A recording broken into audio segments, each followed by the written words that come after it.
Hello students, जैसा कि आप लोगों को पता है कि 2020 और 2021 के शैक्षणिक सत्र में सिलेबस का 30% सिलेबस रिड्यूस कर दिया गया है, जो एग्ज़ाम में तो नहीं आएगा, लेकिन हमें पढ़ाना भी है और आप लोगों को पढ़ना भी है। तो आज इस क्लास में हम लोग 30% रिड्यूस सिलेबस के विषय में डिस्कस करेंगे कि हम लोगों को क्या नहीं पढ़ना है। 30% माइनस करने के पश्चात बचेंगे 70%। 70% में हम लोगों को क्या क्या पढ़ना है। 30% सिलेबस कम करने का कारण आप सभी लोग कोविड-19 महामारी से परिचित हैं। आपके 4 महीने के समय व्यतीत हो चुके हैं। इसमें सरकार की कोई गाइडलाइंस एजुकेशन सेक्टर से लेकर के नहीं आई है कि क्या किया जाए क्या ना किया जाए। अभी भी आगे कॉलेज स्कूल खोलने की कोई भी उम्मीद दिखाई नहीं दे रही है कि स्कूल या कॉलेज आपके कब तक खुलेंगे। सरकार ने ऑनलाइन एजुकेशन का एक बेसमेंट तैयार किया है, जिसकी सहायता से हमें पढ़ाना है और आप लोगों को मेहनत मंथन लगा करके पढ़ना है। क्योंकि इस क्लास में आप जिस भी क्लास में हैं वो सारी चीज़ें अगर पढ़ेंगे नहीं तो आगे की आने वाली क्लासों में आप लोगों के लिए बहुत ही ज़्यादा दिक्कतों का सामना करना पड़ेगा।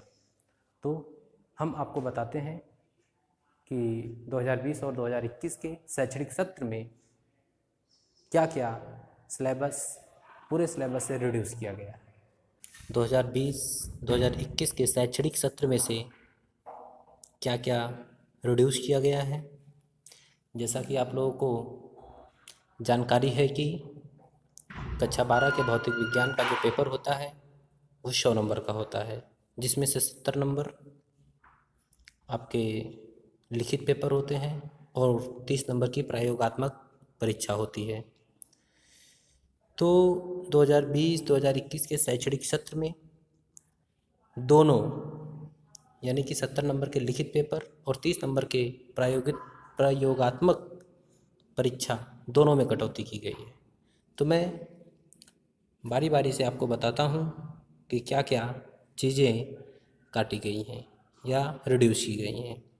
तो यूनिट फर्स्ट जो आप स्थिर वैद्युतिकी पढ़ते हैं, इसमें गॉस के नियम का जो 5वां अनुप्रयोग है, एक समान आवेशित पतले गोलीय कोश के भीतर तथा बाहर वैद्युत क्षेत्र ज्ञात करना, इस फार्मूले को इस बार रिड्यूस कर दिया गया है।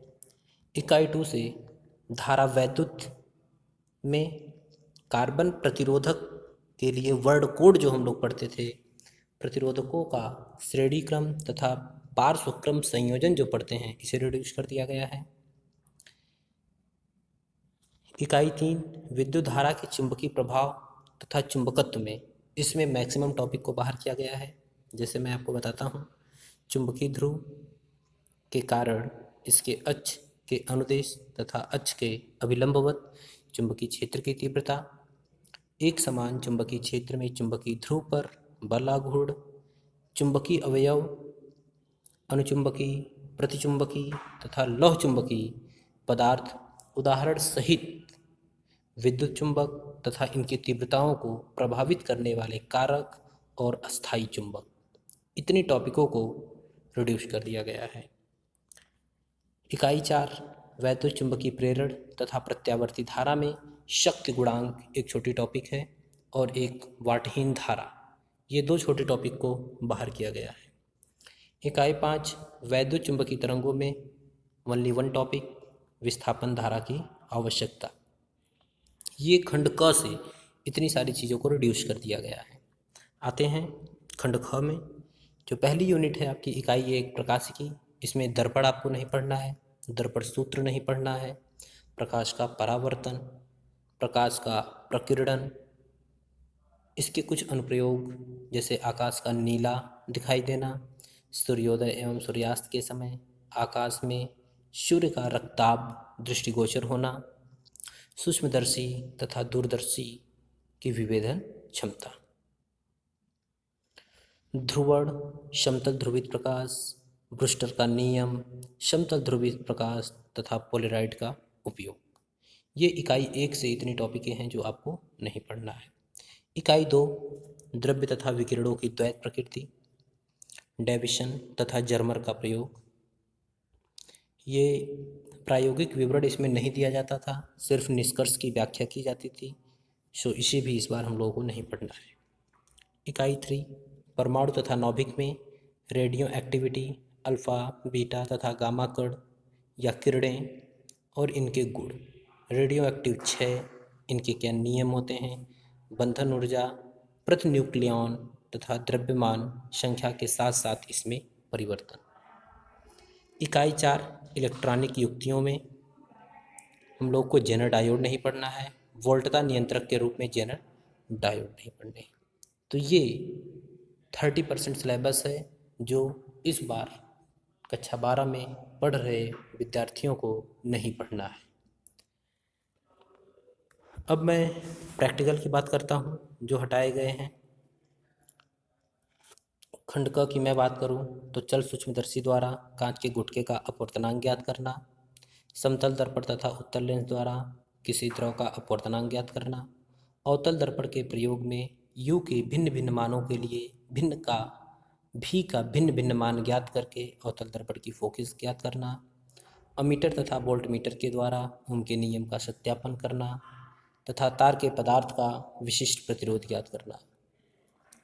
उत्तल लेंस का उपयोग करके उत्तल दर्पण की फोकस दूरी ज्ञात करना, u तथा v के बीच ग्राफ खींचकर उत्तल लेंस की फोकस दूरी ज्ञात करना, उत्तल लेंस का उपयोग करके अवतल लेंस की फोकस दूरी ज्ञात करना, प्रिज्म के आपतन कोण तथा विचलन कोण के बीच ग्राफ खींचकर न्यूनतम विचलन ज्ञात करना तथा प्रिज्म के पदार्थ का अपवर्तनांक ज्ञात करना, वोल्टमीटर तथा प्रतिरोध बॉक्स की सहायता से किसी सेल का आंतरिक प्रतिरोध ज्ञात करना। ये खंड क से 9 प्रयोग हैं जो इस बार रिड्यूस कर दिए गए हैं। खंड ख की बात करें तो विस्थापन विधि से उत्तल लेंस की फोकल दूरी ज्ञात करना, दिए गए धारामापी को वांछित परिसर मीटर में रूपांतरण करना, पीएन डायोड का अभिलाक्षणिक वक्र खींचना, जेनर डायोड का अभिलाक्षणिक वक्र खींचना, जेनर डायोड के अभिलाक्षणिक वक्र की सहायता से उत्क्रम भंजन वोल्टता ज्ञात करना। इन सभी चीज़ों को भी इस बार हम लोगों को नहीं पढ़ना है। उपयुक्त 70% का जो पाठ्यक्रम इस बार हम लोगों को पढ़ना है, इसमें मैं आपको बता दे रहा हूँ कि किस किस यूनिट से कितने कितने अंक आने हैं। जो पहली यूनिट आपकी स्थिर वैद्युत की थी उससे 8 नंबर का प्रश्न बनेगा आपका, धारा विद्युत से 7 नंबर, धारा का चुंबकीय प्रभाव तथा चुंबकत्व 8 नंबर, वैद्युत चुंबकीय प्रेरण तथा प्रत्यावर्ती धारा 8 नंबर, वैद्युत चुंबकीय तरंगे 4 नंबर। टोटल ये आपके खंड क से 35 नंबर के प्रश्न आएंगे। खंड ख की बात करें, प्रकाशिकी से आपको 13 नंबर के प्रश्न, द्रव्य तथा द्वैत प्रकृति एक छोटा ही लेशन है, इससे 6 नंबर के प्रश्न, परमाणु तथा नाभिक से 8 नंबर और इलेक्ट्रॉनिक युक्तियों से 8 नंबर के प्रश्न, टोटल 35 नंबर। क्या क्या पढ़ना है आपको, जो भी सिलेबस था, जितनी टॉपिक मैंने ऊपर आपको बताया कि इन सभी चीज़ों को रिड्यूस कर दिया गया है, तो जो आपकी पूर्वत टॉपिक थी उसमें से अगर आप उनको निकाल देंगे तो बाकी जो बची चीज़ें हैं वही सारी चीज़ें हम लोगों को पढ़ना है। तो मैक्सिमम आपको पढ़ना ही है, ये आप मान के चलिए। तो मैंने आपको सारी चीज़ें बता दिया कि क्या क्या पढ़ना है, क्या क्या नहीं पढ़ना है।